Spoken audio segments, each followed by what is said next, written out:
coming. Zion,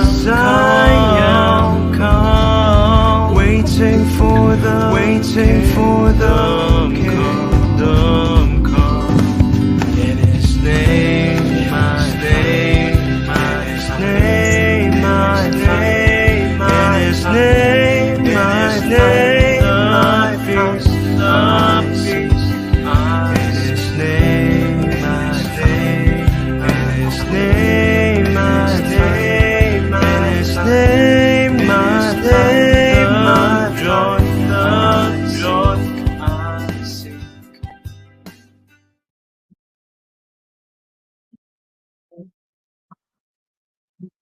Shalom, selamat malam Bapak Ibu yang terkasih di dalam Kristus. Selamat pagi bagi Bapak Ibu yang stay di Amerika, dan selamat siang menjelang sore bagi Bapak Ibu yang stay di Jerman. Selamat bertemu kembali pada kelas pembelajaran firman Tuhan pada hari Jumat tanggal 5 April 2024 di Sema Adonai. Yang malam ini kita akan belajar tentang materi Teologia Proper, dan ini sudah masuk sesi yang ke-10 ya Bapak Ibu, dengan temanya keesaan dan kejamakan Allah, dan ini adalah part yang pertama, dan menjadi narasumbernya seperti biasa Pak Pendeta Daniel Palungan. Baik, sebelum kita masuk pada kelas pembelajaran kita, maka kita akan membukanya terlebih dahulu dengan doa pembukaan yang akan dipimpin oleh Ibu Heni. Persilakan Ibu Heni. Ya, baik. Selamat malam buat teman-teman yang ada di Indonesia, dan selamat pagi buat yang ada di Amerika ya, dan selamat sore buat yang ada di Jerman. Bapak Ibu, mari kita satukan hati di dalam doa. Bapa Surgawi, Bapa yang kami sembah di dalam nama Tuhan Yesus, sungguh kami sangat bersyukur dan berterima kasih kalau kami boleh menjadi anak-anak-Mu ya Bapa, kami menjadi warga kerajaan sorga. Bapa, kami sangat bangga memiliki Allah yang seperti Engkau, yang peduli akan kami, yang membawa kami masuk ke dalam kekekalan ya Bapa. Bapa, tugas kami adalah untuk belajar kebenaran firman Tuhan, agar kami tidak binasa. Bapa, kami mau ya Bapa, mampukan kami agar kami dapat belajar kebenaran firman ini. Sehingga firman Tuhan itu adalah GPS dalam kehidupan kami.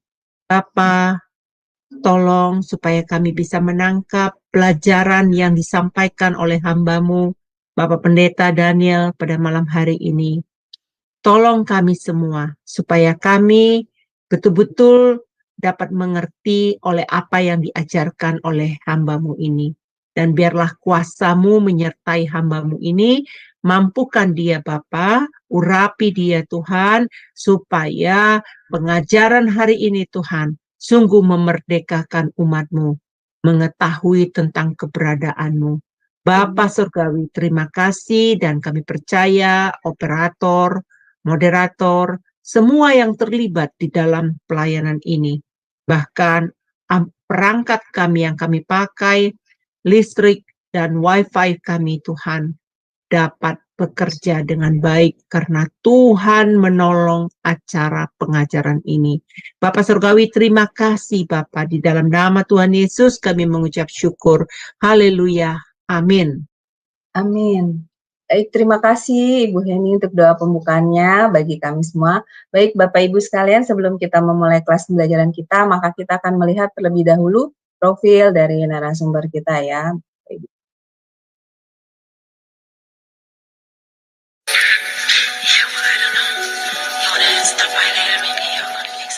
Salam semua, pada kesempatan yang berbahagia kali ini, Sema Adonai akan memperkenalkan pengajar kita, yakni Bapak Pendeta Daniel Palungan. Dan berikut adalah profil singkat dari beliau. Bapak Pendeta Daniel Palungan, MS MTH Demin, lahir di Tanah Toraja 10 Februari tahun 1960. Pendidikan Teologi, PGAK Seminari Bentel, Jakarta, mulai tahun 1981 hingga tahun 1984. FPSCII Jakarta, Teologia, mulai dari tahun 1996 hingga tahun 2000. STTII Jakarta, S2 Misiologi dari mulai tahun 2000 hingga tahun 2002. STT Antioquia TCIST S2 Sistematik Teologi dari mulai tahun 2001 hingga tahun 2003. STT Berkat di Ministry tahun 2002 hingga tahun 2004. Pelayanan Gembala GBI Jemaat Sola Gracia Ciledug, Tangerang. Ketua Bidang Teologia GBI Wilayah 6 DPD Banten mulai tahun 2015 hingga tahun 2023. Pendiri dan Ketua NCT Shalom Nusantara mulai tahun 2001 hingga tahun 2013. Pendiri dan terlibat di divisi O sejak tahun 2021. Gembala di Sulsema Adonai Ibadah Online. Karya menulis buku Kingdom Speaker. Pedoman praktis menggali Alkitab.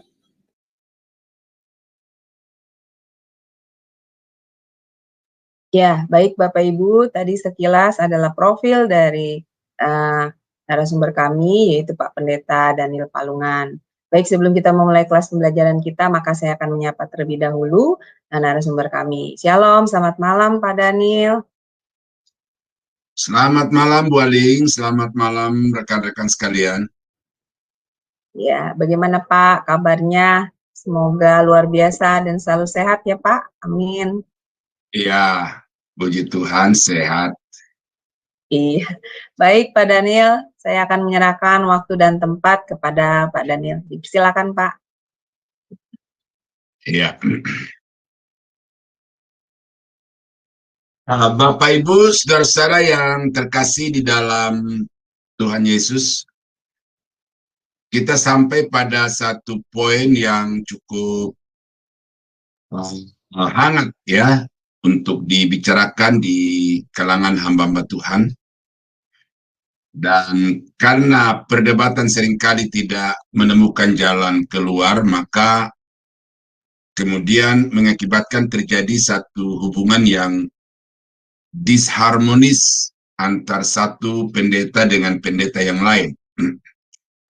Dan saya sadar bahwa apa yang saya akan kemukakan kepada Bapak Ibu pada malam ini juga tidak luput dari kontroversi. Tetapi sebagai seorang pembelajar, Bapak Ibu harus tahu satu hal, bahwa data itu jauh lebih penting dibandingkan dengan argumentasi, dibandingkan dengan pendapat, apalagi keyakinan. Nah, karena itu maka saya sangat mengharapkan kepada Bapak Ibu untuk sejenak mengendapkan dulu pandangan keyakinan yang selama ini sudah Bapak Ibu anut. Lalu kita mencoba membuka diri, membuka hati, membuka pikiran kepada data-data. Karena saya tidak menyampaikan apa yang saya yakini, tetapi apa yang Alkitab katakan tentang poin ini. Nah, karena itu maka di awal selalu saya katakan bahwa hal pertama yang harus kita sepakati dulu adalah kita sepakat Alkitab itu kebenaran. Alkitab itu firman Allah dan Alkitab itu otoritas tertinggi. Kalau kita sudah sepakat sampai di situ, itu kemungkinan perdebatan itu berkurang dari 100% menjadi 50%. Tetapi kemudian yang kedua adalah masalah hermeneutik. Nah, kalau kita sepakat bahwa Alkitab itu firman Allah, tetapi kita punya pola hermeneutik yang berbeda, ini juga berpotensi dan sudah sangat terbukti di dalam sejarah bahwa karena perbedaan pola pendekatan terhadap Alkitab, maka banyak hamba-hamba Tuhan yang mendapatkan hasil yang juga saling berbeda satu dengan yang lain. Nah, karena itu maka saya akan menerapkan di dalam pendekatan ini yaitu prinsip penafsiran yang literal. Ya, jadi kita kumpulkan, kita memberi makna kepada satu kata itu berdasarkan arti kata yang wajar, ditinjau dari latar belakang sejarah, ditinjau dari konteksnya, ditinjau juga dari hubungan antar satu ayat dengan ayat-ayat yang lain di dalam Alkitab. Karena Alkitab itu adalah harmonis, Alkitab itu merupakan satu kesatuan, maka sudah pasti di dalam Alkitab itu tidak akan ada terjadi kontroversi. Kalaupun kelihatannya terjadi kontroversi di dalam Alkitab, itu sebenarnya adalah karena kita yang belum sampai kepada apa yang dimaksudkan oleh penulis itu dengan kata-kata yang mereka pilih untuk menyampaikan satu gagasan. Jadi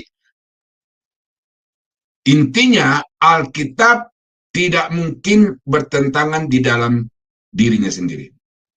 Nah, yang kedua, pola pendekatan kita itu adalah pola pendekatan induktif. Ya, induktif. Jadi kita harus mengumpulkan dulu semua data-data di dalam Alkitab yang berbicara tentang pokok yang sama. Nah, lalu dari semua data-data yang terkumpul itu kemudian kita analisis, kita klasifikasi. Baru dengan demikian kita bisa mengambil satu kesimpulan. Persoalan yang seringkali terjadi itu akibat dari kurangnya data. Hanya mendapatkan 1-2 ayat, lalu 1-2 ayat itu diklaim sebagai satu kebenaran yang komprehensif, padahal ada data-data lain yang sama sekali belum disentuh oleh pembelajar-pembelajar itu. Nah, oleh karena itu maka walaupun tidak semua data-data yang saya tampilkan ini dari Alkitab itu terambil semua dari dalam Alkitab, bahwa walaupun semua data-data di dalam Alkitab itu saya tidak berhasil untuk menampilkannya semua kepada saudara, tetapi data-data yang saya tampilkan ini cukup untuk dijadikan sebagai satu dasar pertimbangan untuk mengambil satu kesimpulan, pandangan, dan yang kemudian menjadi dasar keyakinan. Nah, jadi kita tidak berdebat berdasarkan argumentasi, pandangan, dan keyakinan, tetapi kita di sini hanya bertugas untuk mengkomparasi antar satu data dengan data yang lain. Saya percaya bahwa kalau saudara itu adalah orang yang memahami apa itu namanya metode penelitian secara benar, maka apa yang saya akan sampaikan kepada Bapak Ibu ini tidak akan terlalu bermasalah. Nah, karena masalah keesaan, kejamakan, dan ketritunggalan Allah ini sebenarnya sudah umum Bapak Ibu dengar, tetapi karena memunculkan berbagai pandangan-pandangan yang saling bertentangan satu dengan yang lain, maka saya akan menguraikan poin demi poin. Ya, saya akan mulai dari keesaan Allah. Ya, keesaan Allah. Esa dan tunggal, ya, esa dan tunggal adalah dua hal yang berbeda dalam kaitannya dengan doktrin tentang Allah. Ya, mempunyai kata dasar yang sama, ehad. Tetapi kemudian kalau kita telisik lebih dalam lagi, esa itu ehad, tunggal itu echad, gitu. Ya, tetapi pada dasarnya esa itu satu, tunggal itu satu. Namun nanti kita akan melihat secara lebih terperinci, ya. Dua hal yang berbeda, walaupun memiliki akar kata yang sama, tetapi memiliki dua pengertian yang berbeda. Esa dan tunggal. Esa adalah compound number, ya, compound number, bilangan majemuk, ya. Sedangkan tunggal, ya, sedangkan tunggal adalah, ini saya tulis ya Bapak ya, mutlak adalah tunggal adalah mutlak bilangan. Ya, mutlak menunjuk kepada angka atau bilangan. Ini salah ketik lagi. Ya, nanti diperbaiki. Ya. Jadi ini penting untuk Bapak Ibu pahami lebih dahulu supaya nanti ketika saudara berbicara tentang Allah itu tunggal, itu saudara harus menemukan data-data yang jelas menyebutkan sebagai yang tunggal berdasarkan kata-kata bilangan. Tetapi kalau kata esa itu juga bertebaran di dalam Alkitab, dan itu oleh para penafsir-penafsir Alkitab itu sudah dipahami secara sepakat bahwa kata esa itu selain dia bisa menunjuk kepada bilangan satu, tetapi dia dapat memiliki makna yang berbeda, yaitu compound number. Ya. Nah, ini kita akan lihat sebagai satu contohnya di dalam Kejadian pasal 2. Ya.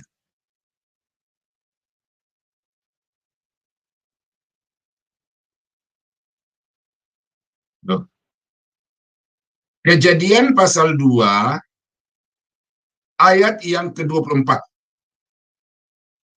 Ya.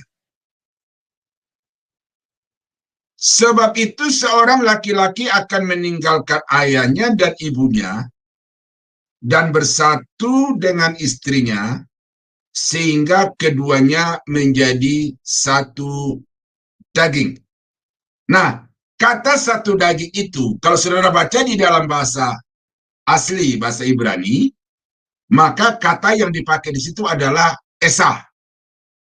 Ya, jadi suami atau seorang laki-laki yang bersatu dengan seorang perempuan di dalam ikatan suami istri, kesatuan mereka itu disebut sebagai kesatuan yang esah. Bukan satu manusia tambah satu manusia menjadi satu manusia, tetapi satu manusia tambah satu manusia menjadi satu daging di dalam ikatan pernikahan yang kudus. Nah, jadi saudara, dari situ sudah nyata, walaupun hanya satu ayat di situ, tetapi sudah cukup bahwa kata esa itu tidak mutlak menunjuk kepada angka 1. Tetapi bisa saja di dalamnya ada angka-angka yang lain, tetapi semua angka-angka itu disebut menjadi satu oleh karena memiliki satu keterikatan di antara satu dengan yang lain. Nah, ya, jadi itu untuk saya memperlihatkan kepada Bapak Ibu bahwa perbedaan kata tunggal dengan esa itu menjadi sangat jelas. Ya. Nah, keesaan berarti hanya ada satu Allah saja. Satu di sini jangan saudara-saudara mengatakan tunggal, ya. Tetapi bahwa orang-orang percaya kepada Allahnya Abraham, Allahnya Ishak, dan Allahnya Yakub itu adalah orang-orang yang percaya kepada hanya satu Allah. Tidak ada ilah lain di luar Allahnya Abraham, Ishak, dan Yakub. Seperti yang diyakini oleh banyak kelompok-kelompok masyarakat, baik di era purba, bahkan juga di era modern sekarang ini, itu masih ada kelompok-kelompok yang percaya kepada banyak Allah. Nah, sementara kalau kita baca di dalam Alkitab, bahwa Allah yang disembah oleh Abraham, Ishak, dan Yakub adalah Allah yang esa. Tidak ada Allah di sampingnya, dan tidak boleh disetarakan dengan apapun yang kemudian dianggap sebagai Allah, karena dia adalah Allah yang suci, Allah yang kudus, Allah yang cemburu, Allah yang bisa murka kepada orang yang menduakan dia. Karena itu dia katakan di dalam Keluaran pasal 20, jangan ada padamu ilah lain di hadapanku, ya, karena aku Allah yang cemburu, dan seterusnya. Nah, jadi Allah yang esa itu artinya tidak bisa ditambahkan atau disejajarkan dengan ilah-ilah yang dianggap oleh manusia sebagai pribadi yang dapat dipercayai sebagai Tuhan. Nah, pengakuan iman orang-orang Yahudi. Ini kita sudah hafal ayat ini, tetapi saya mau bacakan lagi. Di dalam Ulangan pasal 6 ayat yang keempat. Dengarlah hai orang Israel. Tuhan Allah, Tuhan itu Allah kita, Tuhan itu Esa. Yahweh Elohenu, Yahweh Ehad. Ya, itu satu pernyataan dari Allah secara langsung kepada bangsa Israel melalui Musa bahwa dengarlah hai Israel. Allah kita adalah Tuhan yang Esa. Jadi itu sudah tidak bisa digugat oleh siapapun itu. Bahwa Allah yang disembah oleh bangsa Israel, generasi yang keempat dari Abraham, adalah Allah yang Esa. Nah, kita baca lagi beberapa ayat ya untuk membuktikan itu. Di dalam Yesaya pasal 45, ayat yang ke-14 dan ayat yang ke-15 berkata,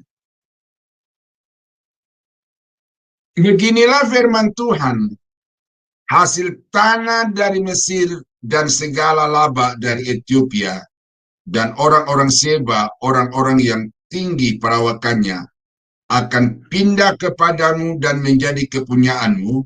Mereka akan berjalan di belakangmu dengan dirantai. Mereka akan sujud kepadamu dan akan membujuk engkau, katanya, hanya di tengah-tengahmu ada Allah. Ya, hanya di tengah-tengahmu ada Allah dan tidak ada yang lain. Di samping Dia tidak ada Allah. Nah, ini adalah pernyataan dari bangsa-bangsa bukan Israel yang ditaklukkan Tuhan kepada bangsa Israel, ya, yaitu orang-orang Ethiopia, orang-orang Seba, ya, penyembah-penyembah berhala, tetapi karena sudah ditaklukkan oleh bangsa Israel dan kemudian mereka menjadi tawanan daripada bangsa Israel, maka pada akhirnya juga membuat satu pengakuan bahwa ya, hanya di tengah-tengahmu ada Allah dan tidak ada yang lain, di samping Dia tidak ada Allah. Jadi bangsa bukan Israel mengakui tentang hanya ada satu Allah, ya. Hanya Allah yang disembah oleh bangsa Israel itu sebagai Allah satu-satunya. Ya. Kemudian di dalam pasal 46 ayat yang ke-9, ya, ingatlah hal-hal yang dahulu dari sejak purbakala, bahwasanya akulah Allah dan tidak ada yang lain. Akulah Allah dan tidak ada yang seperti aku.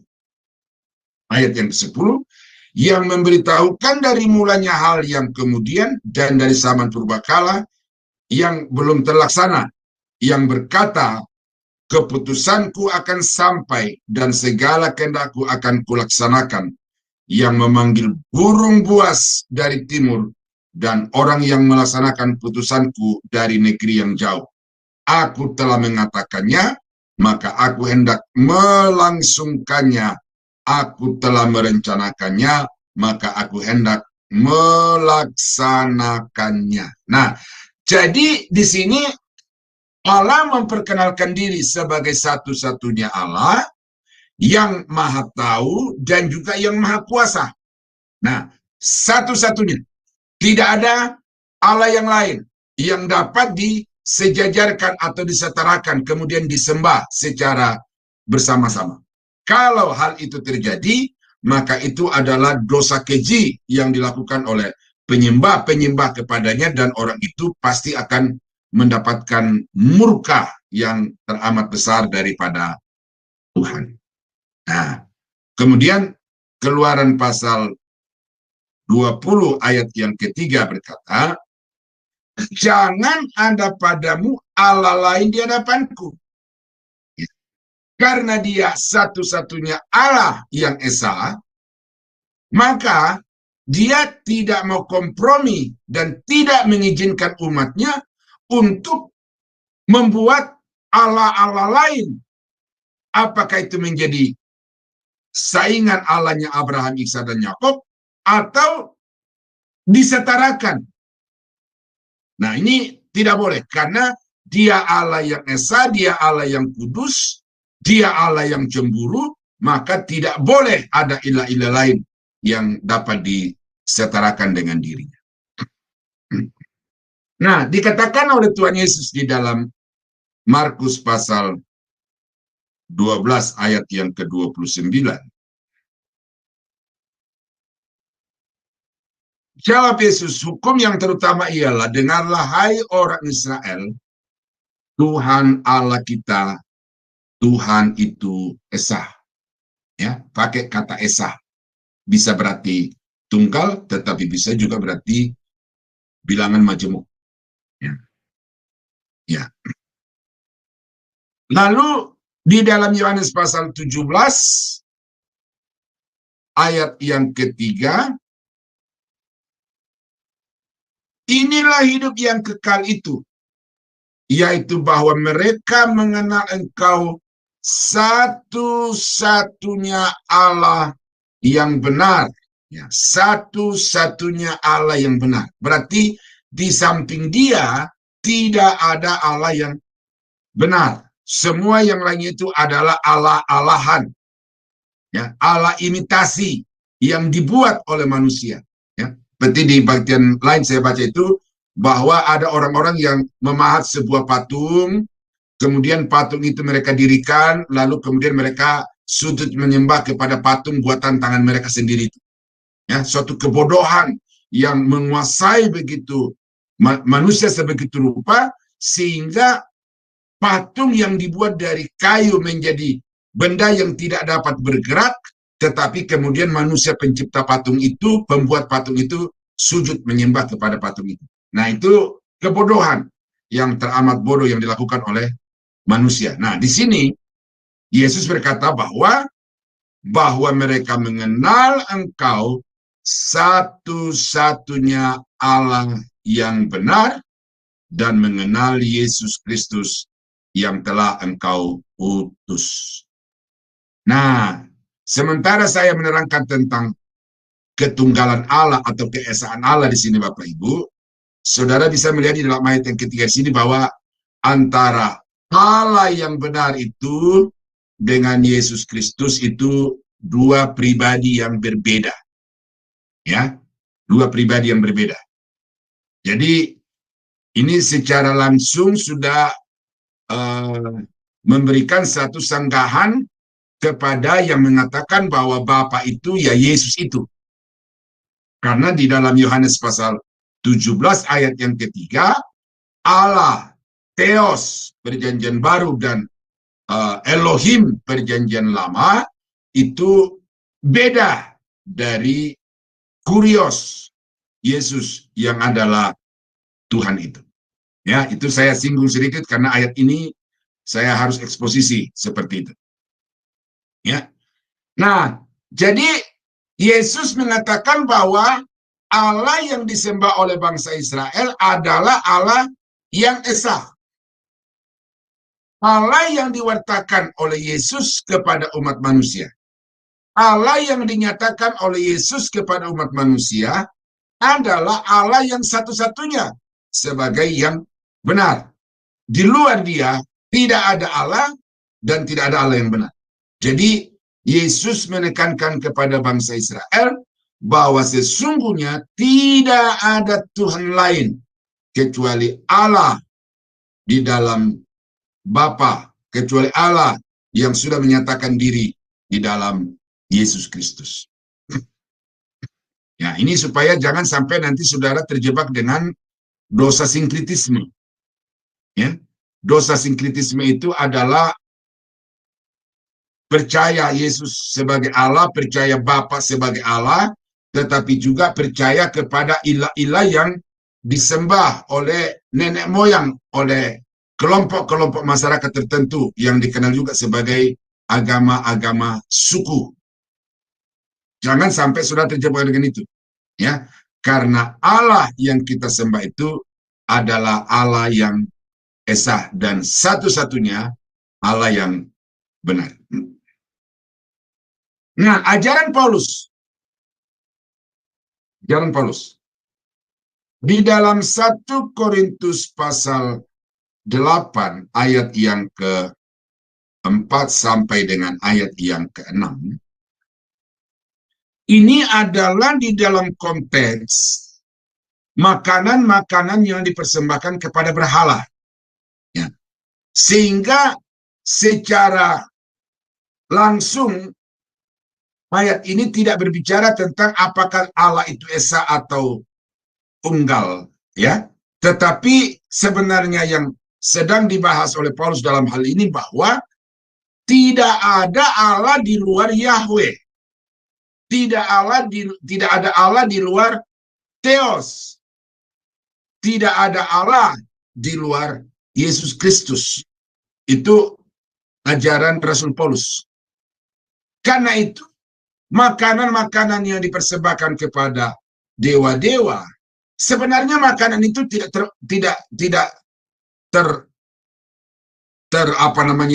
menjadi haram, tidak menjadi najis, ya. Karena pada hakikatnya dia tidak dipersembahkan kepada Allah manapun, karena tidak ada Allah manapun. Nah, itu konteks dari ayat ini. Sehingga bagi Paulus, makan makanan yang dipersembahkan kepada berhala itu sebenarnya tidak menjadi masalah secara teologi. Ya, secara teologi ya, nanti ada masalah-masalah berikut yang Paulus juga antisipasi. Karena apa yang diyakini oleh orang-orang yang mempersembahkan itu, sebenarnya mereka bukan mempersembahkan kepada Allah yang sesungguhnya. Itu hanya Allah-Allah konsepsional yang pada hakikatnya dari perspektif iman Kristen, dari perspektif Alkitab itu sama sekali bukan Allah. Jadi makanan itu tidak pernah dipersembahkan kepada berhala-berhala. Ya.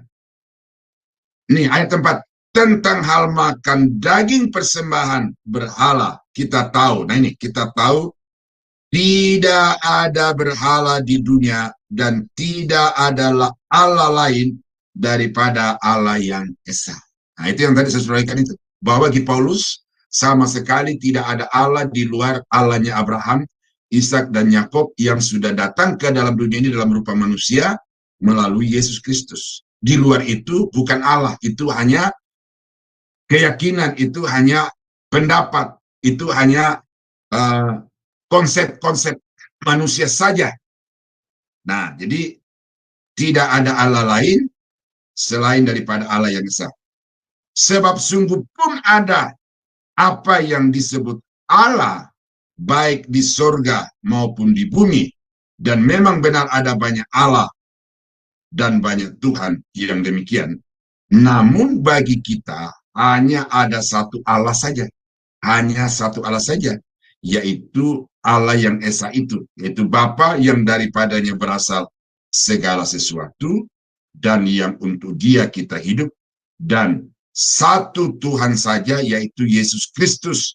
Yang olehnya segala sesuatu telah dijadikan. Dan yang karena dia kita hidup. Nah, jadi di sini Paulus menyebutkan tentang Bapa yang merupakan sumber dari segala sesuatu dan Yesus yang merupakan sumber kehidupan dan juga yang menyebabkan segala sesuatu dijadikan dari tidak ada menjadi ada. Nah, jadi konteks 1 Korintus pasal 8 ini sebenarnya Paulus sedang tidak membahas apakah Allah itu tunggal atau jamak, bukan. Tetapi yang Paulus sedang bahas di dalam 1 Korintus pasal 8 ini adalah apakah ada Allah selain Allahnya Abraham, Ishak, dan Yakub? Selain Allah yang Esa itu yang menjadi tekanan Paulus di dalam 1 Korintus pasal 8 ini. Nah, kemudian Paulus berkata bahwa tidak ada di luar daripada Allah yang daripadanya berasal segala sesuatu. Tidak ada Tuhan selain Yesus yang olehnya kita hidup dan yang olehnya segala sesuatu diadakan. Tidak ada. Oleh karena itu, bagi Paulus hanya ada satu Allah, yaitu Allah Bapa dan Allah Yesus Kristus. Ya, jadi di sini apakah tunggal atau jamak nanti kita akan lihat itu ya.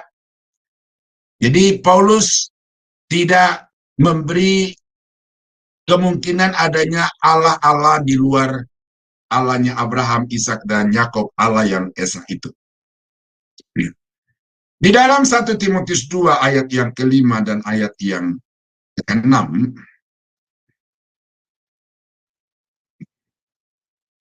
karena Allah itu Esa, dan Esa pula dia yang menjadi pengantara antar Allah dan manusia, yaitu manusia Kristus Yesus, yang telah menyerahkan dirinya sebagai tebusan bagi semua manusia. Itu kesaksian pada waktu yang ditentukan. Jadi, Bapa itu adalah Allah yang Esa. Dengan siapa dia Esa? Pengantara itu, yaitu adalah Yesus Kristus. Dengan itulah dia disebut sebagai Allah yang Esa. Angka majemuk Allah dan Yesus Kristus. Itu menjadi Esa, menjadi angka majemuk. Nah, jadi selesai kita melihat di situ bahwa dari beberapa ayat ini, jelas Alkitab menyatakan bahwa Allah yang kita sembah itu ada hanya satu, yaitu Allah yang Esa. Nah, jadi dibandingkan dengan ilah-ilah yang dipercayai dan yang diyakini oleh kelompok-kelompok masyarakat tertentu dari dulu pada waktu zaman rasul-rasul dan sampai sekarang ini, maka sebenarnya bagi kita orang Kristen itu tidak ada. Karena kita hanya ada satu Allah, yaitu Allah yang telah menciptakan langit dan bumi, Allah yang sudah menyelamatkan manusia karena kasih-Nya di dalam Yesus Kristus. Nah, jadi sampai di situ, saya harap kita sudah sepakat bahwa kita menyembah kepada satu-satunya Allah, yaitu Allah yang Esa. Saya kasih satu pengalaman pribadi dalam kehidupan sebagai seorang yang berasal dari satu suku yang juga memiliki kekuatan keyakinan yang kesohor sampai ke penjuru dunia. Sudah tahu bahwa orang Toraja itu percaya kepada arwah-arwah. Jadi tanpa disadari nenek moyangnya orang Toraja itu adalah penyembah-penyembah kepada arwah-arwah orang mati. Dan walaupun sampai sekarang secara rasio dan kemudian secara iman, kepercayaan itu sudah hampir ditinggalkan seluruhnya, tetapi fenomena bagaimana orang-orang Toraja itu masih begitu royal, masih begitu memperlakukan orang-orang yang sudah mati itu secara istimewa dibandingkan dengan perlakuan kepada hal-hal yang lain, itu juga menjadi indikasi bahwa sesungguhnya orang-orang Toraja itu masih tersisa di dalam hatinya kepercayaan kepada arwah-arwah itu. Dan karena itu untuk penguburan orang mati di tanah Toraja itu sampai miliaran, puluhan miliar itu. Mengapa itu? Karena bukti kasih, bukti persembahan kepada orang-orang yang meninggal itu. Nah, saya dulu sampai tahun 81, karena bapak saya juga itu adalah seorang penganut yang begitu kuat terhadap keyakinan itu, begitu royal terhadap orang-orang mati itu. Ya. Saya juga begitu kuat terpengaruh bahwa arwah orang-orang mati itu bisa mendahului kita di perantauan. Istilahnya orang Toraja itu di dalam perjalanan dia berjalan di depan kita. Nah, kepercayaan itu begitu melekat sampai pada tahun 81 ketika saya mengenal Yesus. Pada tanggal 1 bulan 1 tahun 81 itu. Jadi sekarang saya tahu bahwa sesungguhnya tidak ada Allah lain kecuali Allah di dalam Yesus Kristus. Arwah-arwah sama saja. Saya sudah merantau berkunjung ke beberapa daerah di Indonesia, saya perhatikan orang-orang mati, terlepas dia diupacarakan atau dikubur secara sederhana, sama saja pengaruhnya bagi saya. Nah, jadi saya sudah tidak percaya bahwa arwah-arwah orang mati itu bisa disetarakan dengan ilah-ilah untuk disembah dan diberi korban-korban. Nah, itu yang Paulus tekankan, bahwa kita tidak punya Allah-Allah seperti itu. Orang menyembah kepada pohon-pohon, kita tidak punya Allah seperti pohon-pohon. Orang menyembah kepada gunung, kita tidak menyembah kepada gunung. Batu, kepada benda-benda tertentu. Itu bagi Paulus, itu tutup hati, tutup pintu hati sama sekali.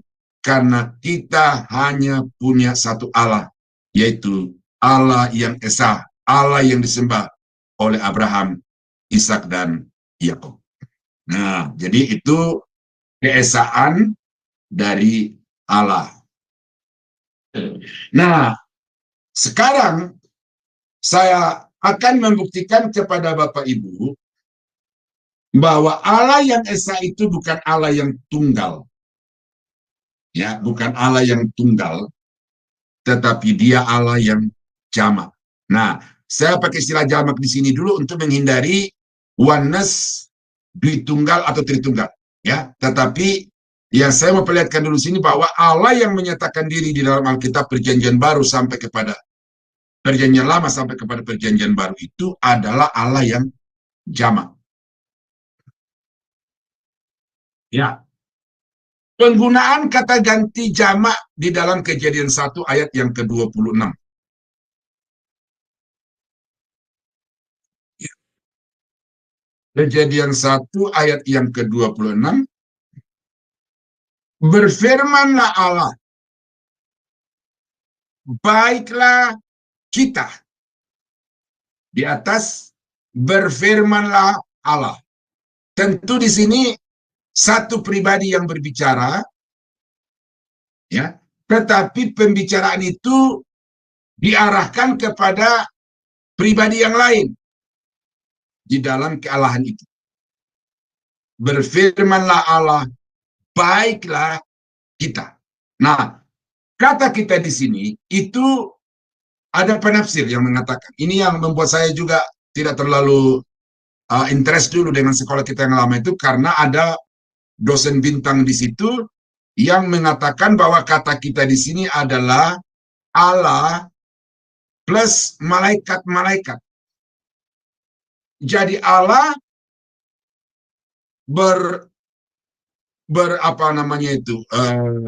meeting dengan Tuhan, malaikat meeting dengan Tuhan untuk membicarakan satu agenda bagaimana manusia itu akan dijadikan. Nah, itu menurut pendeta itu, ya, dosen itu. Tetapi saya tidak pernah menemukan konfirmasi di dalam Alkitab bahwa malaikat itu dilibatkan oleh Tuhan di dalam proses perencanaan, putusan, eksekusi, penciptaan manusia. Tidak pernah ada ayat satupun bahwa manusia diciptakan segambar dengan malaikat. Tetapi manusia diciptakan segambar dan serupa dengan Allah. Ya, jadi kata kita di dalam Kejadian 1 ayat yang ke-26 ini, bagi saya, ya, ini satu ayat yang tidak bisa disepelekan atau dinafikan, yang kemudian percaya bahwa hanya ada satu Tuhan, Allah itu tunggal. Karena di sini jamak di dalam ayat 26 ini. Nah, terdapat dialog, ya, terdapat dialog antara pribadi. Marilah kita, Kemudian ini 22 ini dari mana nih? Tunggu ya. Kejadian 1 ayat 22.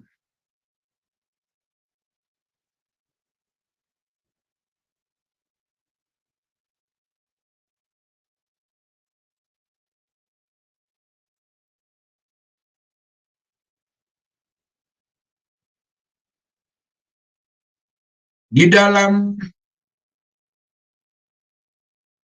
Kejadian 3 barangkali. Ya. Ya, Kejadian 3 ya. Jadi ini Kejadian 3 ayat yang ke-22. Ya, saudara juga bisa melihat di sini dengan nyata bahwa di dalam diri Allah yang esa itu ternyata ada pribadi-pribadi. Makanya disebut sebagai Allah yang esa, karena dia bukan angka bilangan. Esa itu bukan semata-mata angka bilangan, tetapi dia merupakan bilangan majemuk, angka majemuk. Maka di dalam Kejadian pasal 3 ayat yang ke-22, berfirmanlah Tuhan Allah, sesungguhnya manusia itu telah menjadi seperti salah satu. Perhatikan. Sesungguhnya manusia itu telah menjadi seperti salah satu dari kita. Nah, kalau salah satu dari kita, ini jelas-jelas menunjukkan bahwa ada pribadi-pribadi yang berbeda dan terpisah di dalam kealahan itu. Ya. Selalu kita katakan deh kepada teman-teman kita, pokoknya ada salah satu di antara kamu berdua gitu loh. Siapa mengerjakan ini, siapa mengerjakan itu. Jadi salah satu berarti ada paling tidak 2 orang di situ. Nah, sama seperti Kejadian pasal 3 ayat 22, jelas di dalam diri Allah itu bahwa ada pribadi yang lebih dari satu. Karena dia berkata, manusia itu telah menjadi seperti salah satu dari kita. Tahu tentang yang baik dan yang jahat. Maka sekarang jangan sampai ia mengulurkan tangannya dan mengambil pula dari buah pohon kehidupan itu dan memakannya, sehingga ia hidup untuk selama-lamanya. Nah, jadi 2 ayat itu, saudara ya, saya harap sudah semakin mempertegas Bapak Ibu bahwa Esa itu tidak menghilangkan kejamakan Allah. Nah, menampakkan diri kepada Yesaya. Di dalam Yesaya pasal 6, ayat yang ketiga, 1-3, ya. Dalam tahun matinya Raja Usia, aku melihat Tuhan duduk di atas takhta yang tinggi dan menjulang, dan ujung jubahnya memenuhi bait suci. Para serafim berdiri sebelah atasnya, masing-masing mempunyai 6 sayap. 2 sayap dipakai untuk menutupi muka mereka, 2 sayap dipakai untuk menutupi kaki mereka, dan 2 sayap dipakai untuk melayang-layang. Dan mereka berseru seorang kepada yang lain, katanya, Kudus, Kudus, Kuduslah Tuhan semesta alam. Ya. Kudus 1, Kudus 2, Kuduslah 3, Allah semesta alam. Nah, ada yang berpendapat bahwa ini tidak serta-merta menunjukkan kejamakan Allah. Tetapi ini hanya merupakan majas repetisi. Ya, sajak yang diulang sampai 3 kali. Tetapi saudara-saudara, terlepas itu merupakan majas repetisi, kalau kita baca di dalam ayat yang ke-8, nah, ini Alkitab kita di sini terjemahannya agak kurang, ya. Nanti kita komparasi dengan terjemahan lain, ya. Ayat ke-8 dari Yesaya pasal 6. Lalu aku mendengar suara Tuhan berkata, siapakah yang akan kuutus Dan siapakah yang mau pergi untuk aku? Nah, kalau sudah perhatikan kata aku di kata yang terakhir itu, siapakah yang mau pergi untuk aku? Itu jelas tunggal.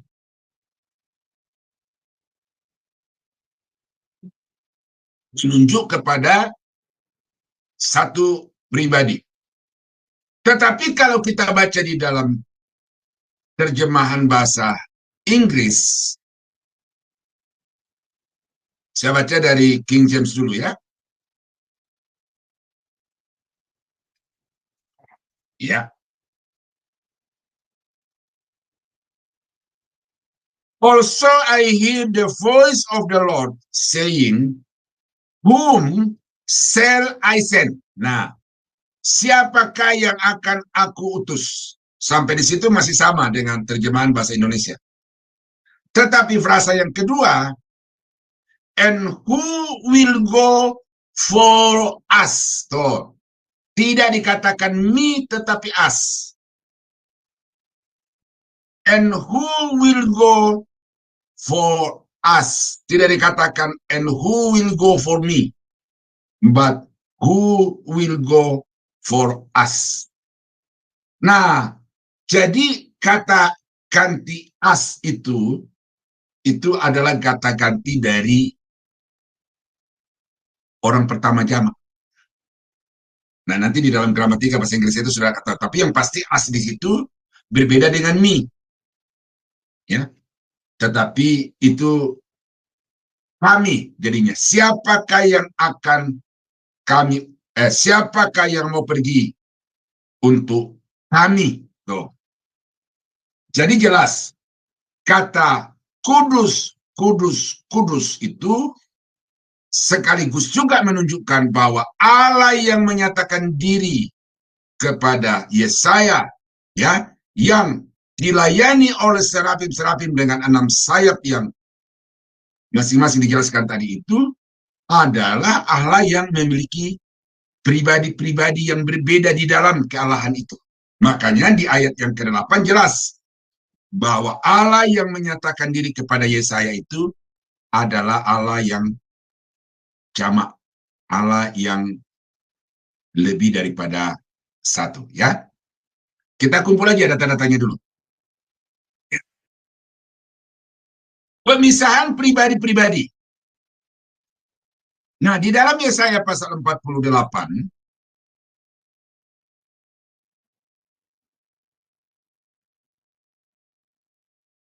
ayat yang ke-16.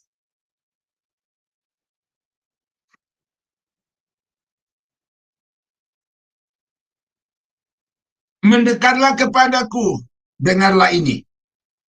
Dari dahulu tidak pernah aku berkata dengan sembunyi, dan pada waktu hal itu terjadi, aku ada di situ. Dan sekarang Tuhan Allah mengutus aku dengan rohnya.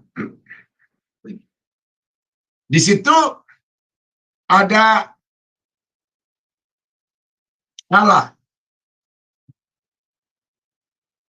ada aku, ada rohnya. Nah, kata aku di sini siapa?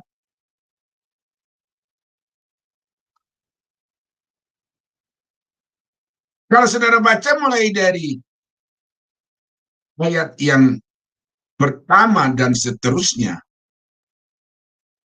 aku di situ bukan Yesaya. Ya. Nah, jadi ada Tuhan Allah, ada aku yang lain, pribadi yang berbeda dari Tuhan Allah, dan ada rohnya. Nah, ada dua kemungkinan di sini. Yang mengutus aku itu bisa Allah, Tuhan Allah, dan rohnya, bisa. Jadi, ada dua pribadi yang mengutus aku, atau satu pribadi yaitu Tuhan Allah mengutus aku disertai atau pergi bersama-sama dengan rohnya. Nah itu. Jadi kita melihat di situ ada pribadi-pribadi yang terpisah satu dengan yang lain. Tuhan Allah, aku yang adalah penyelamat Israel itu, dan yang kedua, Roh Allah. Di dalam Yesaya pasal 63,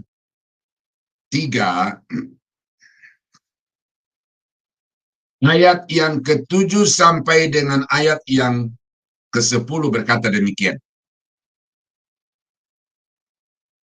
Aku hendak menyebut-nyebut perbuatan kasih setia Tuhan, perbuatan Tuhan yang masyhur, sesuai dengan segala yang dilakukan Tuhan kepada kita, dan kebajikan yang besar kepada kaum Israel, yang dilakukannya kepada mereka sesuai dengan kasih sayangnya, dan sesuai dengan kasih setianya yang besar.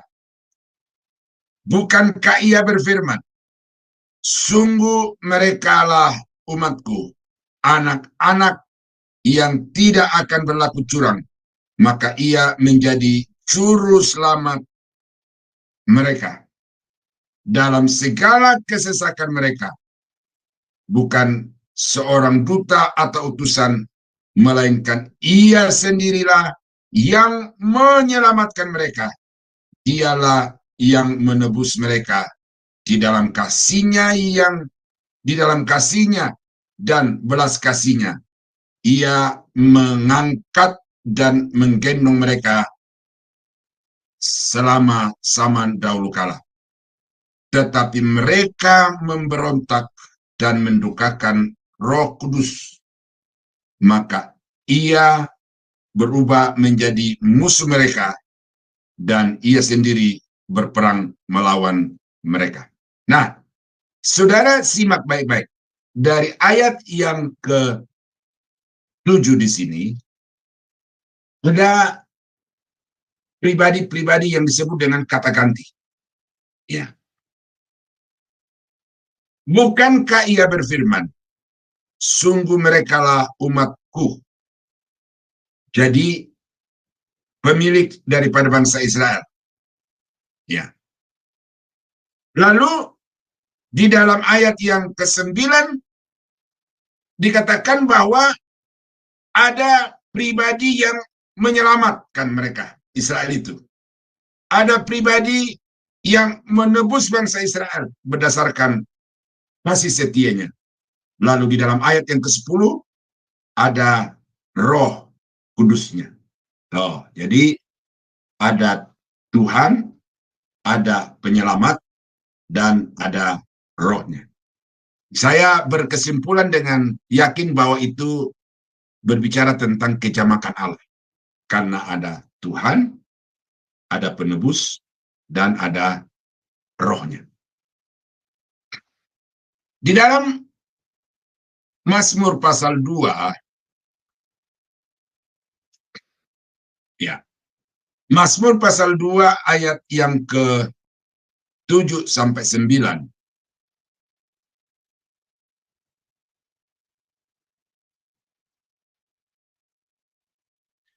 Saudara bisa nanti baca mulai dari ayat 1 ya. Karena ini para penafsir kitab Mazmur dikatakan ini adalah Mazmur mesianik. Mazmur yang menjelaskan tentang siapa Mesias itu. Makanya disebut sebagai Mazmur mesianik. Saya bacakan mulai dari ayat yang ke-7. Aku mau menceritakan tentang ketetapan Tuhan.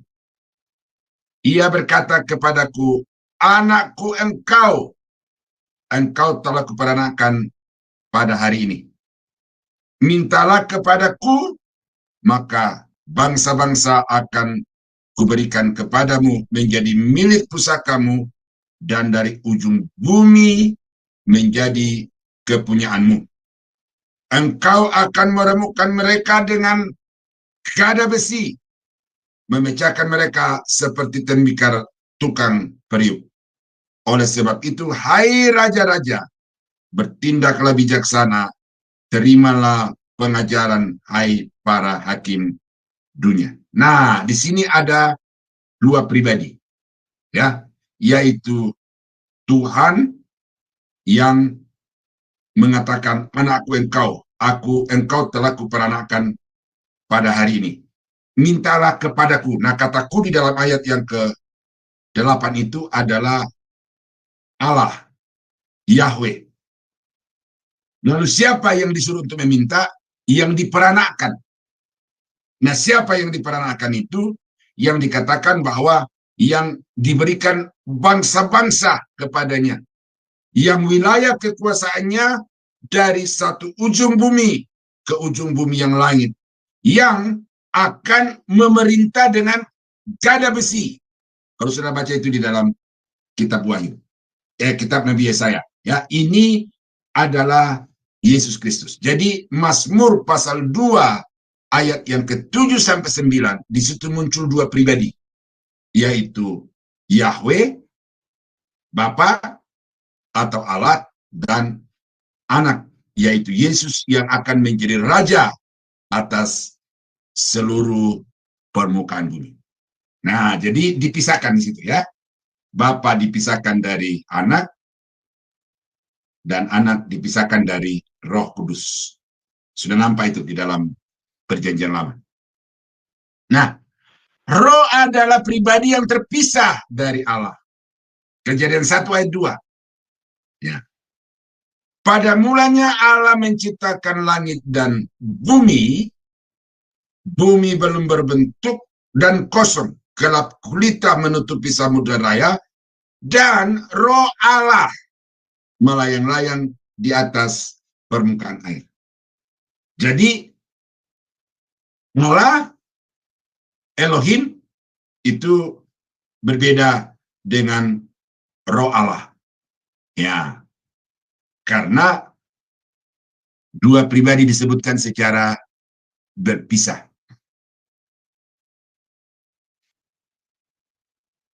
Kejadian pasal 6 ayat yang ketiga,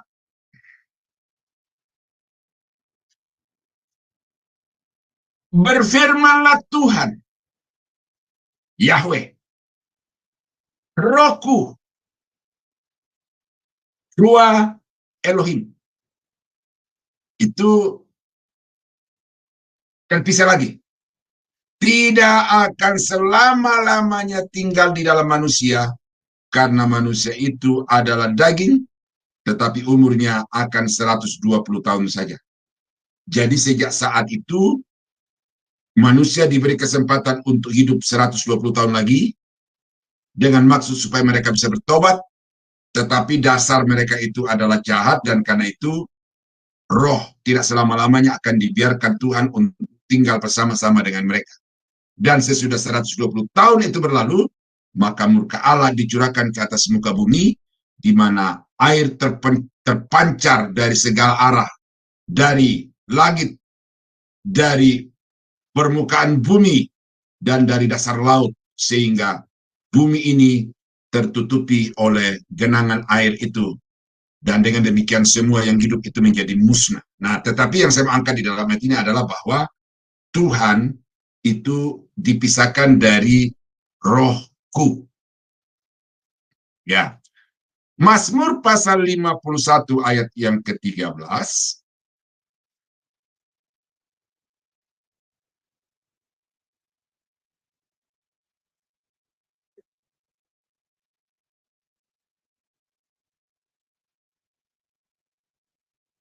Ya. Mazmur 51 ayat yang ke-13. Janganlah membuang aku dari hadapanmu, dan janganlah mengambil rohmu yang kudus daripadaku. Jadi ada pribadi yang berhadapan dengan pemazmur, dan ada pribadi yang tinggal bersama dengan pemazmur. Jangan mengambil rohmu yang kudus daripadaku. Jadi antara pribadi yang di depannya pemazmur itu berdiri, dan pribadi yang menyertai pemazmur itu, atau yang bersama-sama dengan pemazmur itu dua pribadi yang berbeda satu dengan yang lain. Maka dengan demikian sangat jelas bahwa pribadi Allah itu dinyatakan secara jamak di dalam Alkitab. Ya. Hagai pasal 2 ayat yang kelima. Ya.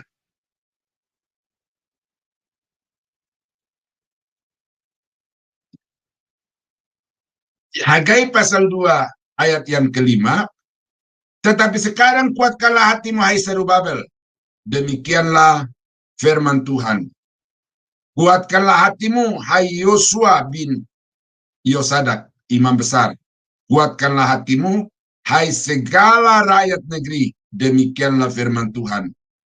Bekerjalah sebab aku ini menyertai kamu, demikianlah firman Tuhan semesta alam. Sesuai dengan janji yang telah kuikat dengan kamu pada waktu kamu keluar dari Mesir, dan rohku tetap tinggal di tengah-tengahmu. Janganlah takut, sebab beginilah firman Tuhan semesta alam. Sedikit waktu lagi, maka aku akan mengguncangkan langit, bumi dan laut dan darat. Nah, jadi ada Tuhan, ada roh di situ. Ya, jadi Nabi Hagai juga di situ menjelaskan keterpisahan antara Tuhan di situ ada terjemahan dari kata Yahweh, dan roh. Ya, dan roh. Jadi dua pribadi yang berbeda. Nah, di dalam Roma pasal 8 ayat yang ke-26 dan ayat yang ke-27, kita juga di sini melihat dengan jelas, ya, bahwa roh itu terpisah, ya, terpisah dari Tuhan. Demikian juga roh membantu kita dalam kelemahan kita, sebab kita tidak tahu bagaimana sebenarnya harus berdoa. Tetapi roh sendiri berdoa untuk kita kepada Allah. Nah, jadi roh itu ada pada pihak orang yang tidak tahu bagaimana cara berdoa, yang punya keterbatasan di dalam berdoa. Roh bersama-sama dengan orang itu untuk membantu dia di dalam berdoa. Kepada siapa dia berdoa? Kepada Allah, dengan keluhan-keluhan yang tidak terucapkan. Dan Allah yang menyelidiki hati nurani mengetahui maksud roh itu. Allah mengetahui maksud roh itu. Pribadi yang terpisah dari Allah itu, yaitu bahwa ia atau Roh Kudus sesuai dengan kehendak Allah yang kepadanya umat itu berdoa untuk orang-orang kudus. Nah, jadi saudara-saudara kekasih di dalam Tuhan, perjanjian lama, perjanjian baru, ya, tegas mengatakan bahwa pribadi-pribadi dari Bapa dan Roh itu terpisah. Pribadi Bapa dan penyelamat Israel itu terpisah. Ya. Nah, yang berikut di dalam amanat agung, landasan dan tujuan amanat agung. Matius pasal 28 ayat 18 sampai 20 berkata begini.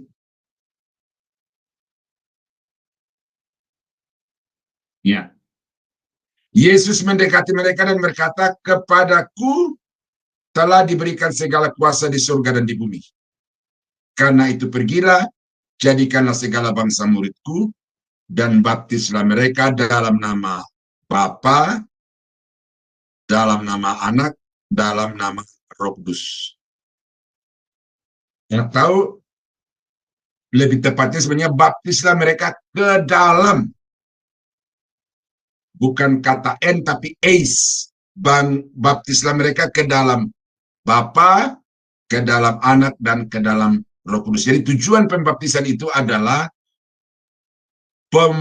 persatuan antara Bapa, Anak, dan Roh Kudus itu dengan orang-orang yang dibaptis. Ya, itu tujuan dari baptisan. Dan ajarlah mereka melakukan segala sesuatu yang telah kuperintahkan kepadamu, dan ketahuilah aku menyertai kamu senantiasa sampai pada akhir zaman. Jadi Bapa, Anak, dan Roh Kudus disebutkan secara terpisah. Landasan doa berkat. Ya, di dalam doa berkat Rasul Paulus kepada jemaat dikatakan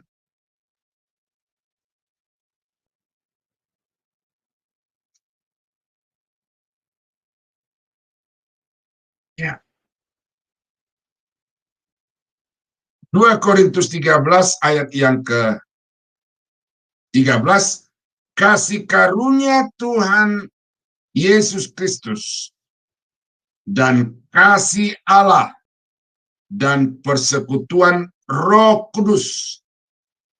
Jadi di sini Paulus mau mensetarakan Yesus, Allah, dan Roh Kudus itu sebagai ketiga-tiganya merupakan sumber berkat kepada jemaat. Jadi karena itu menunggal dalam satu kesatuan menjadi sumber berkat kepada jemaat, yaitu berkat dari Tuhan Yesus Kristus, berkat dari Allah, berkat dari Roh Kudus. Ya. Lalu menyatakan diri kepada Yohanes di Pulau Patmos. Ketika Yohanes ada di Pulau Patmos karena dia disamakan dengan hukuman-hukuman kelas kakap, maka di Pulau Patmos itu dia mendapatkan visi, penglihatan dari Tuhan, penyingkapan dari Tuhan, apokalipsis dari Tuhan. Nah, di dalam Wahyu pasal 1 ayat 4-6 berkata begini. Dari Yohanes kepada ketujuh jemaat yang di Asia Kecil.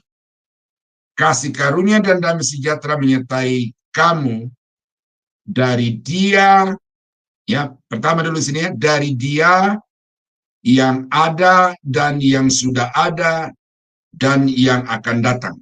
Itu satu. Dan, ada kata dan. Dari ketujuh roh yang ada di hadapan taktanya. Ketujuh roh yang ada di hadapan taktanya. Ya, ingat bahwa kitab Wahyu itu juga selain dia merupakan kitab apokalipsis, dia juga merupakan kitab puisi.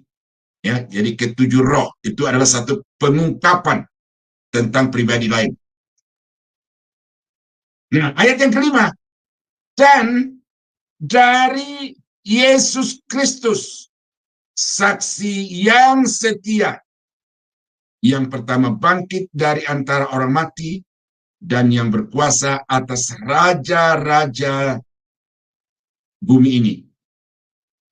Bagi Dia yang mengasihi kita dan yang telah melepaskan kita dari dosa kita oleh darahnya, dan yang telah membuat kita menjadi satu kerajaan, menjadi satu imam-imam bagi Allah Bapa kita, bagi Dialah kemuliaan dan kuasa sampai selama-lamanya. Amin. Nah, perhatikan di situ ada tiga pribadi. Dia yang sudah ada, yang telah ada, dan yang akan ada. Tidak disebutkan di sini siapa pribadi itu, tetapi ini tidak lain adalah pribadi Allah itu sendiri. Lalu yang di hadapannya ketujuh roh. Nah, terpisah antara Dia yang ada, yang sudah ada, dan yang akan ada, yang terus ada, dan tujuh roh. Itu ada dua pribadi yang terpisah. Lalu ayat yang kelima disebutkan secara khusus tentang Yesus. Dan dari Yesus Kristus, saksi yang setia. Jadi jelas apa yang dilihat oleh Yohanes di Pulau Patmos itu adalah Allah yang jamak. Ya, Allah yang jamak, Allah yang esa. Sebab bagi kita tidak ada Allah lain kecuali Allah yang esa. Dan itu yang dilihat oleh Yohanes di Pulau Patmos. Nah, pemandangan di surga. Ya, kita melihat di sini. Ya, karena berlanjut ini, Wahyu pasal 1 berlanjut ke Wahyu pasal 4. Saya bacakan di dalam Wahyu pasal 4, ayat 1-6. Saudara simak baik-baik, fokus kepada pribadi-pribadi. Ya. Kemudian daripada itu aku melihat sesungguhnya sebuah pintu terbuka di surga, dan suara yang dahulu yang telah kudengar berkata kepadaku seperti bunyi sangkakala, katanya, naiklah kemari dan aku akan menunjukkan kepadamu apa yang telah terjadi, apa yang harus terjadi sesudah ini. Segera aku dikuasai oleh Roh, dan lihatlah, sebuah takhta berdiri di sorga, dan di takhta itu duduk seorang. Aku dikuasai oleh Roh, lalu Roh itu membawa aku ke sorga untuk melihat sebuah takhta yang berdiri, dan di atas takhta itu berdiri seorang. Ya, sudah ada dua pribadi di situ ya. Roh yang menguasai Yohanes, dan seorang yang duduk di atas takhta. Dan dia yang duduk di takhta itu nampaknya bagaikan permata yaspis dan permata sardis, dan suatu pelangi melingkari takhta itu gilang gemilang bagaikan samrut rupanya. Dan sekeliling takhta itu ada 24 takhta, dan di atas takhta-takhta itu duduk 24 tua-tua yang memakai pakaian putih dan mahkota emas di atas kepala mereka. Dan dari takhta itu keluar kilat dan bunyi guru yang menderu, dan 7 obor menyala-nyala di hadapan takhta itu. Itulah ketujuh roh Allah. Lalu lihat disebutkan lagi ketujuh roh Allah. Ya. Dan di hadapan takhta itu ada lautan kaca bagaikan kristal di tengah-tengah takhta itu, dan di sekelilingnya ada 4 makhluk penuh dengan mata di sebelah muka, di sebelah, dan di sebelah belakang. Dan seterusnya, saudara baca penggambaran tentang apa yang dilihat oleh Yohanes di dalam kerajaan surga pada waktu itu. Ya, nah kita lompat ke pasal 5. Tapi di dalam pasal 4 ini kita sudah melihat dua pribadi. Satu yang duduk di atas takhta itu, dan ada roh yang menguasai Yohanes, yang juga adalah ketujuh roh yang ada di hadapan takhta itu. Nah, di dalam pasal 5 ayat 1 sampai 14, ini perhatikan di sini Bapak Ibu. Maka aku melihat di tangan kanan dia yang duduk di atas takhta itu, yang tadi itu, ya, yang duduk di atas takhta itu, sebuah gulungan kitab yang ditulis sebelah dalam dan sebelah luarnya, dan meterai dengan 7, dan dimeterai dengan 7 meterai. Dan aku melihat seorang malaikat yang gagah yang berseru dengan suara nyaring, katanya, siapakah yang layak membuka gulungan kitab ini itu dan membuka meterai-meterainya? Tetapi tidak ada seorang pun yang di surga atau yang di bumi atau yang di bawah bumi yang dapat membuka gulungan kitab itu atau yang dapat melihat sebelah dalamnya. Maka menangislah aku, ini Yohanes ya, menangislah aku dengan amat sedihnya, karena tidak ada seorang pun yang dianggap layak untuk membuka gulungan kitab itu ataupun melihat sebelah dalamnya. Lalu berkatalah seorang dari tua-tua itu kepadaku, janganlah engkau menangis. Sesungguhnya singa dari suku Yehuda, yaitu Tunas Daud, telah menang, sehingga ia dapat membuka gulungan kitab itu dan membuka ketujuh meterainya. Maka aku melihat di tengah-tengah takhta dan keempat makhluk itu, dan di tengah-tengah tua-tua itu berdiri seekor anak domba seperti telah disembelih, bertanduk 7 dan berkepala 7. Itulah ketujuh roh Allah yang diutus ke seluruh muka bumi. Jadi anak domba bertanduk 7 dan tanduknya itu adalah ketujuh roh Allah. Ya. Lalu datanglah anak domba itu dan menerima gulungan kitab itu dari tangan dia yang duduk di atas takhta itu. Lihat, ada anak domba, ada ketujuh roh, dan ada dia yang duduk di atas takhta. Ketika ia mengambil gulungan kitab itu, tersungkurlah keempat makhluk, dan ke-24 tua-tua itu di hadapan anak domba itu, masing-masing memegang 1 kecapi dan 1 cawan emas. penuh dengan kemenyan. Itulah doa orang-orang kudus. Dan mereka menyanyikan suatu nyanyian baru, katanya, engkau layak menerima gulungan kitab itu dan membuka materai-materainya, karena engkau telah disembeli, dan dengan darahmu engkau telah membeli mereka bagi Allah dari tiap-tiap suku dan bahasa dan kaum dan bangsa. Dan engkau telah membuat mereka menjadi suatu kerajaan, dan menjadi imam-imam bagi Allah kita, dan mereka akan memerintah sebagai raja di bumi. Maka aku melihat dan mendengar suara banyak malaikat sekeliling takhta, makhluk-makhluk dan tua-tua itu. Jumlah mereka berlaksa-laksa dan beribu-ribu laksa, katanya dengan suara nyaring. Anak domba yang telah disembelih itu layak untuk menerima kuasa dan kekayaan dan hikmat dan kekuatan dan hormat dan kemuliaan dan puji-pujian. Dan aku mendengar semua makhluk yang di sorga dan yang di bumi dan yang di bawah bumi dan yang di laut dan semua yang ada di dalamnya berkata, bagi Dia yang duduk di atas takhta, yang tadi ya di pasal 4 dan di pasal 5 awal itu, yang duduk di atas takhta, dan bagi anak domba. Saudara melihat di sini, Dia yang duduk di atas takhta dan anak domba itu disetarakan dalam hal menerima puji-pujian dan hormat dan kemuliaan dan kuasa sampai selama-lamanya. Dia yang duduk di atas takhta menerima pujian dan hormat kemuliaan sampai selama-lamanya. Anak domba yang telah disembelih mati dan hidup kembali itu, baginya segala kemuliaan, segala hormat dan pujian sampai selama-lamanya. Dan keempat makhluk itu berkata, amin. Dan tua-tua itu jatuh tersungkur menyembah. Menyembah kepada siapa? Menyembah kepada Dia yang duduk di atas takhta dan menyembah kepada anak domba yang telah menerima gulungan kitab itu. Lalu berkat 3 kali ganda. Di dalam Ulangan pasal 6 ayat 24 nih. Bilangan 6 ayat 24 sampai 26. Nih, Tuhan memberkati engkau dan melindungi engkau 1. Tuhan menyinari engkau dengan wajah-Nya dan memberi engkau kasih karunia 2. 3. Tuhan menghadapkan wajah-Nya kepadamu dan memberi engkau damai sejahtera. Di dalam Yesaya tadi, kudus, kudus, kuduslah Tuhan Allah semesta alam. Ya, bumi penuh kemuliaannya. 3 kali.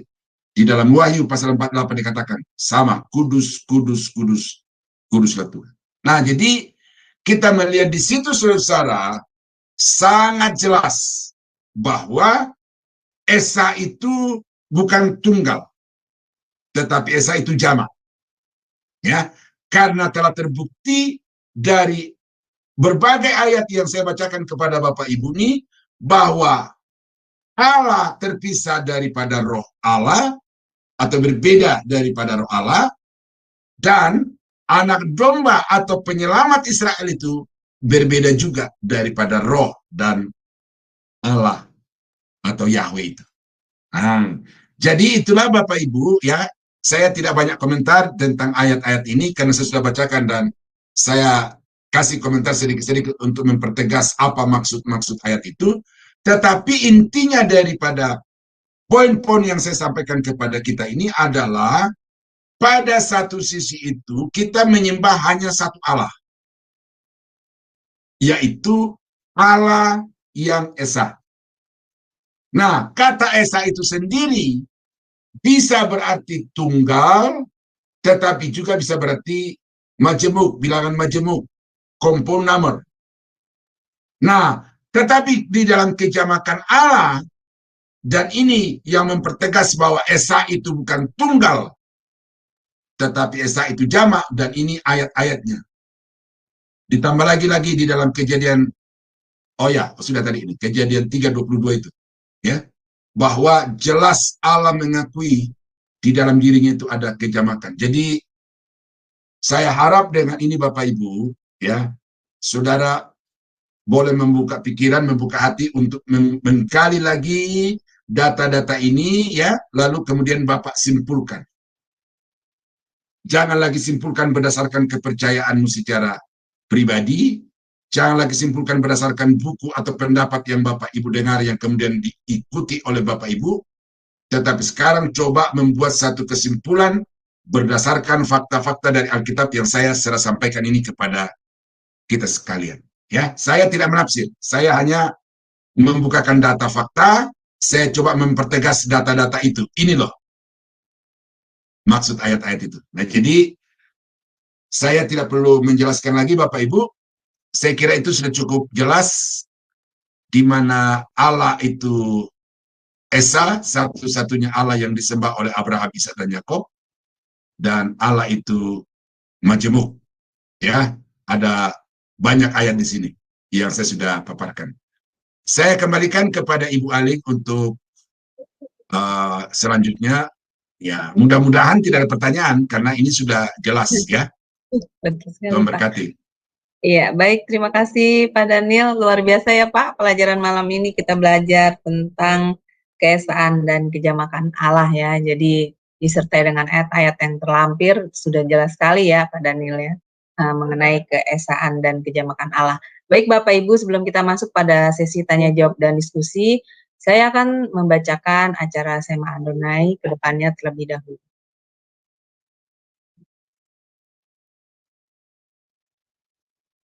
Ya, baik Bapak Ibu, dimulai dengan setelah kelas pembelajaran kita ini, masih ada kelas pembelajaran terakhir di Sema Adonai ya Bapak Ibu, yaitu di jam 21.00 waktu Indonesia Barat.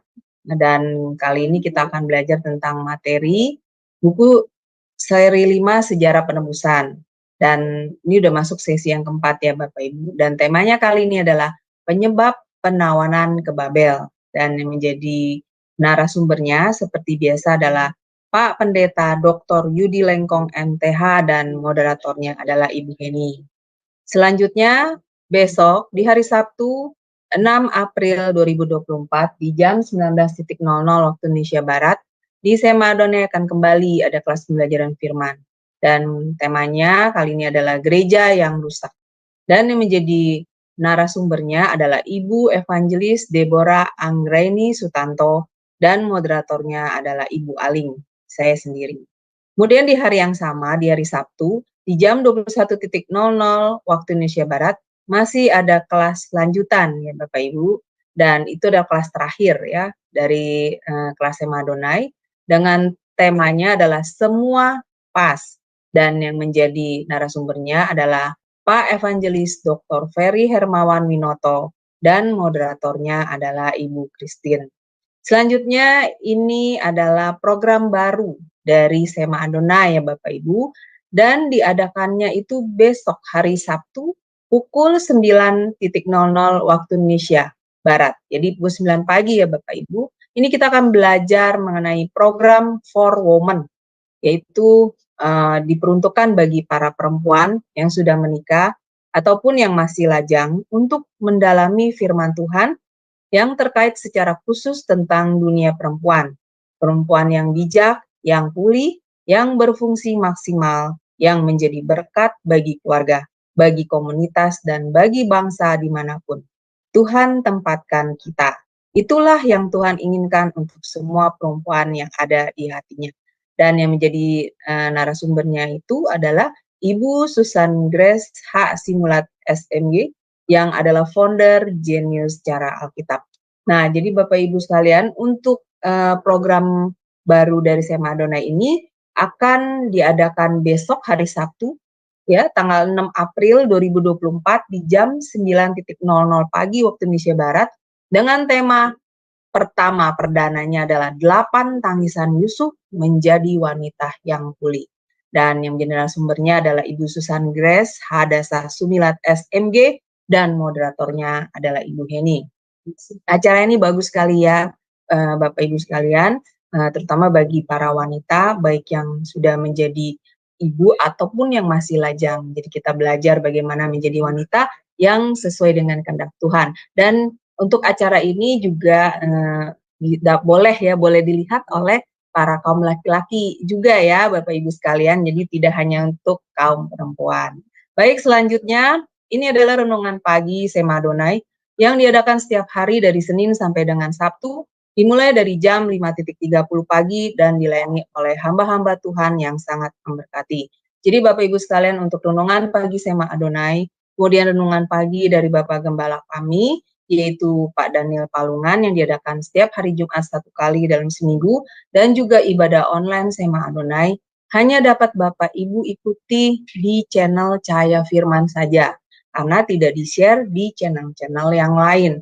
Jadi bagi Bapak Ibu yang belum subscribe channel baru kami Cahaya Firman, tolong subscribe channel YouTube baru kami, sehingga Bapak Ibu bisa mengikuti keseluruhan acara-acara Sema Adonai yang tidak di-share di channel-channel yang lain, kecuali hanya di channel Cahaya Firman. Dan juga tolong bantu share ya Bapak Ibu sekalian, agar semakin banyak orang juga bisa mengikuti keseluruhan acara-acara dari Sema Adonai lewat channel Cahaya Firman. Dan sekaligus juga Bapak Ibu telah membantu channel baru kami Cahaya Firman untuk semakin berkembang dan menjadi berkat lagi bagi banyak orang. Terima kasih Bapak Ibu atas perhatiannya. Sekarang kita akan masuk pada sesi tanya jawab dan diskusi.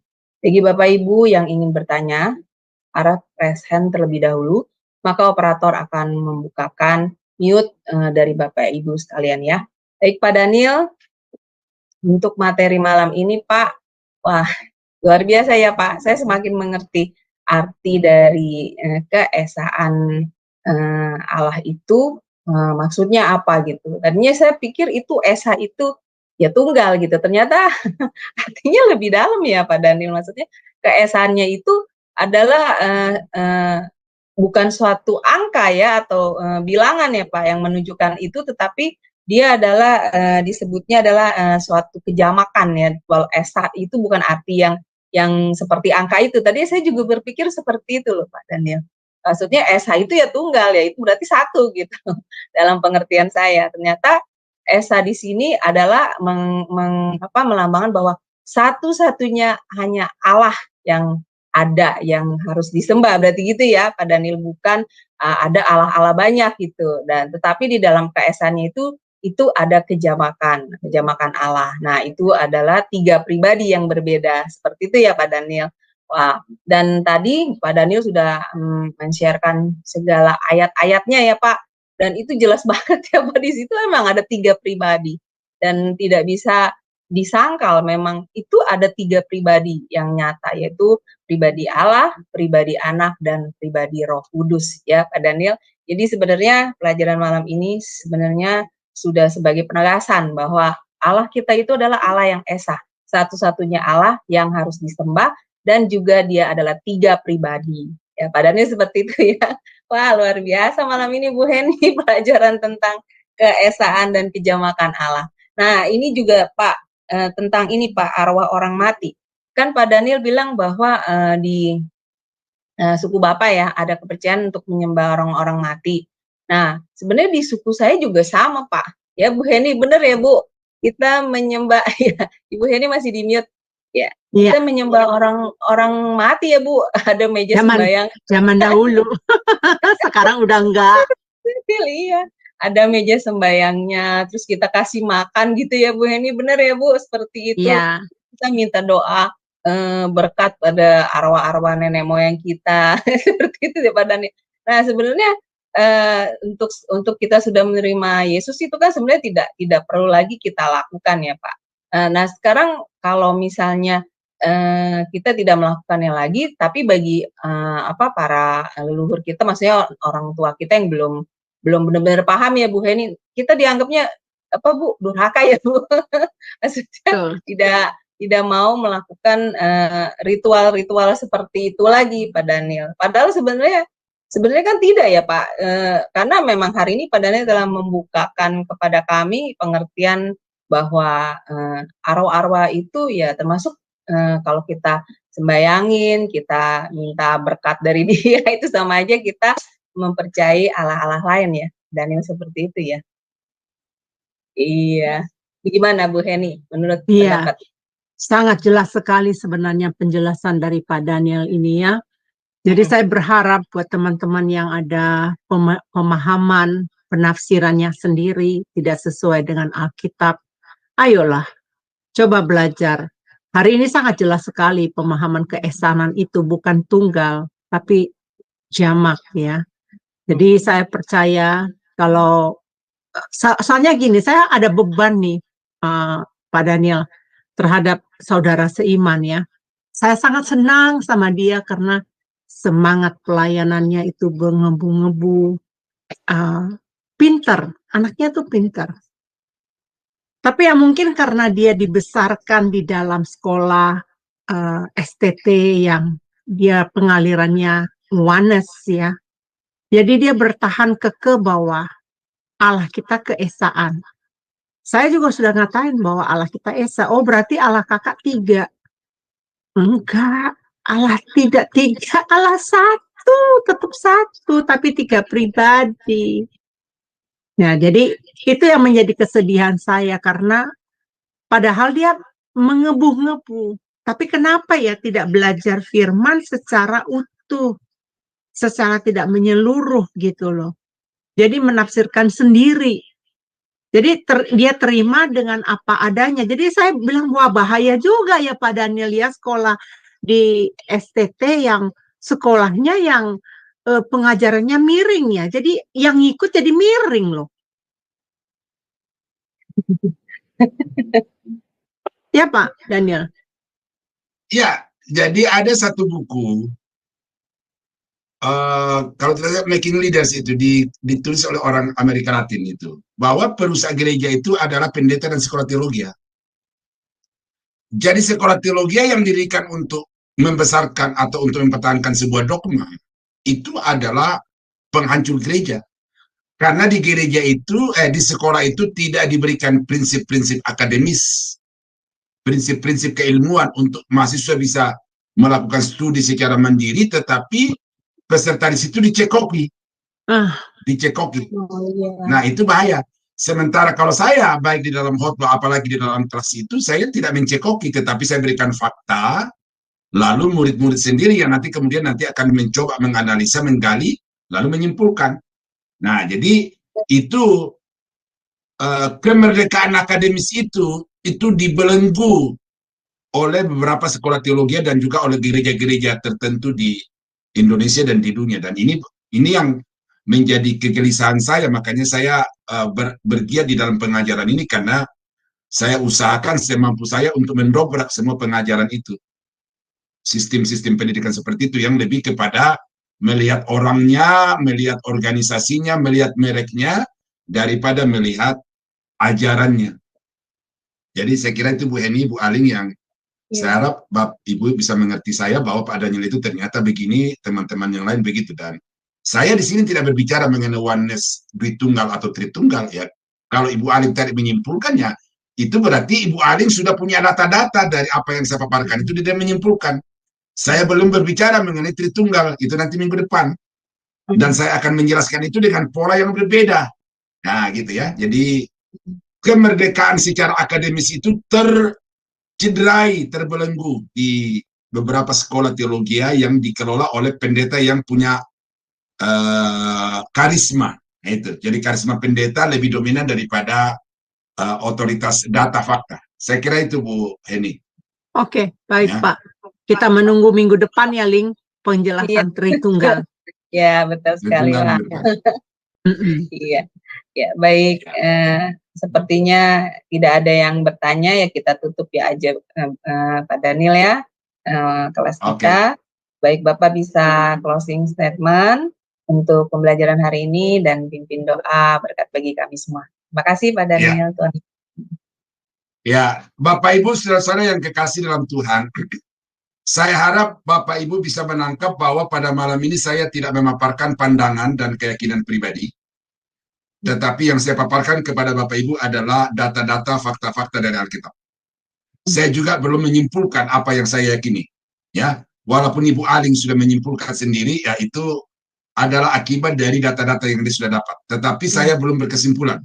Ya, hanya yang saya katakan itu bahwa malam ini Allah itu pada satu sisi dia esa, tetapi Allah pada sisi yang lain dia itu jamak. Dan oleh karena itu maka data-data fakta Alkitab ini kita harus olah secara baik benar supaya kita dapat mengambil kesimpulan yang tidak dapat dibantah, tidak dapat diragukan oleh siapapun.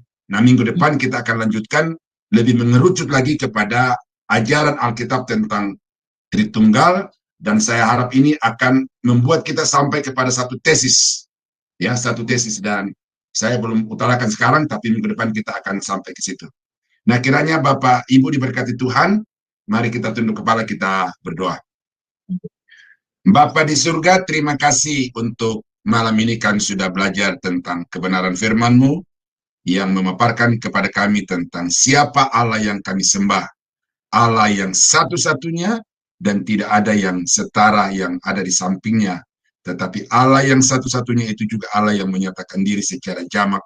Dan karena itu tolong kami Bapa supaya dengan pertolongan Roh Kudus kami dapat mengerti bagaimana yang esah tetapi juga jamak itu. Dan dengan demikian kami dapat mempercayai Allah secara benar dan juga kami dapat beriman secara benar. Sebentar kami akan mengakhiri sesi pembelajaran ini. Kiranya apa yang sudah kami dapatkan, Tuhan Engkau meteraikan di dalam hati dan pikiran kami, supaya kami dapat menjadi orang Kristen yang beriman secara kuat, tetapi benar, dan berlandas kepada Alkitab, yang merupakan landasan iman kami satu-satunya. Makasih Bapa, kami berdoa mengakhiri kelas ini, di dalam nama Yesus Tuhan dan Juru Selamat kami. Haleluya. Amin. Dan saudara-saudara sidang jemaat yang dikasihi Tuhan, kiranya anugerah dari Allah Bapa di dalam surga, damai sejahtera dari Tuhan kita Yesus Kristus, serta persekutuan kuat kuasa Roh Kudus, kiranya menyertai kita sekalian dari sekarang sampai selama-lamanya. Dalam nama Yesus, kami akhiri pembelajaran keesaan dan kejamakan Tuhan pada malam ini. Haleluya. Amin. Amin. Puji Tuhan, terima kasih Pak Daniel untuk pelayanannya yang luar biasa bagi kami malam ini. Semoga Pak Daniel selalu diberi kesehatan dan pelayanannya selalu diberkati Tuhan lebih dan lebih lagi menjadi berkat bagi banyak orang. Amin. Baik Bapak Ibu, setelah kelas ini masih ada kelas lanjutan ya, di pukul 21.00 waktu Indonesia Barat. Jadi Bapak Ibu tetap stay bersama kami ya. Dan untuk kelas ini di minggu depan masih ada lanjutannya. Ini baru part yang pertama ya Pak Daniel. Jadi dengan di hari yang sama, hari Jumat pukul 19.00 waktu Indonesia Barat. Ya, terima kasih Bapak Ibu atas kebersamaannya. Tuhan berkati. Shalom, shalom, shalom.